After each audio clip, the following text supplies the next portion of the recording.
everybody. I just wanted to reach out. I just finished taking a look at all of your structured outlines for your review of literature, and there were a couple things that came up in several different papers that I wanted to talk to you about so that we're all on the same page as you move forward with writing your first section. One of the first things is the purpose of the review of literature. What we're really doing here is we're analyzing the existing literature. There should be no methodology in your paper. There's no participants. We're not actually referring to your study. We don't know what your study is going to be or if you're even going to conduct a study. So right now we're just really kind of analyzing a topic. A lot of you for your first section had the independent variable. That aligned perfectly with the suggestion that I had made and that what Cresswell had made in your text. But what I found is for a couple of you, it seemed like the flow of that outline might actually go better if you move that dependent variable as your first topic. So if you feel like when you wrote your outline it wasn't flowing very well, it felt a little disjointed, I don't mind if you actually reverse your independent and dependent variable topics in order to create a better flow for your paper. You can do that now in the initial phase of writing, or what you can do is we can write those sections and then after we read through and edit your paper, we can actually move around some of those chunks to try to create a better flow to your paper. And what we'll do is we'll make some connecting paragraphs to help improve that. The other thing I saw is some folks were summarizing almost in the form of an annotated bibliography, the themes of each of those articles. That can be very, very helpful when you're looking to create some type of reference to an article when you're writing.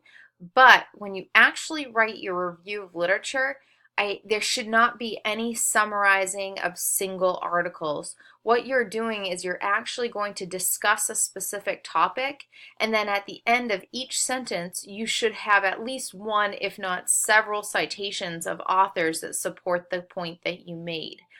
Typically, we will not have any types of quotes in a review of literature unless it's such a poignant, perfect statement that you couldn't say it better yourself. And then maybe then a quote is appropriate, or if you're defining something and you need a specific definition of a term, and then we might quote and cite. But beyond that, you're going to always be paraphrasing, and then you're going to use an end citation with, again, one to several authors to support that key point. I also want you to try to avoid just citing one author for an entire paragraph. We're going from that kind of undergraduate level to more of a graduate level writing where we're actually really trying to exercise our use of citation. So although this section might feel like, oh, we have 2 weeks to write 4 pages, it's actually a very citation dense type of writing, and it's fairly laborious and it takes a little while. You may have to dig back into the literature to find additional references as you're writing, and that's a really important step. The 15 or so references that you have right now may not be sufficient for the paper that you have. Actually, it will not be. I do expect that we're going to grow that reference list as you continue your writing. So make sure you're constantly going back to the literature and checking things out. Let's see. I think that's in general some of the bigger things that came up. As a group, there were some really, really great structured outlines. You guys are really right on track with where you should be.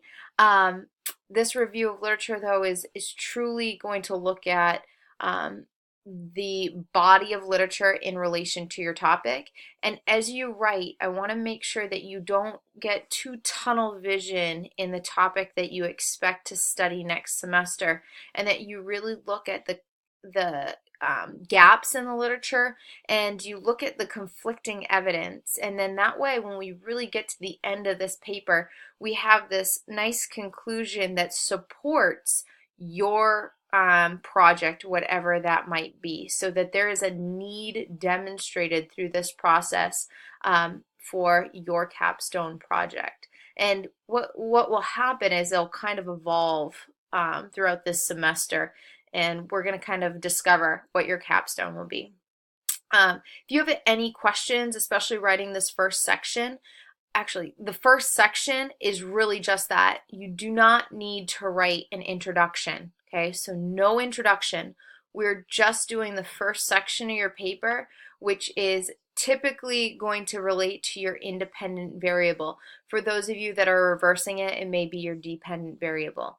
But you're looking at a minimum of 4 pages. I have a rubric posted, and that's just that first section. So again, no introduction at this point. We'll wrap around and we'll actually do the introduction at the end of the semester. It's easier to write it at that point because you have an idea of what you're actually going to be talking about throughout your entire paper.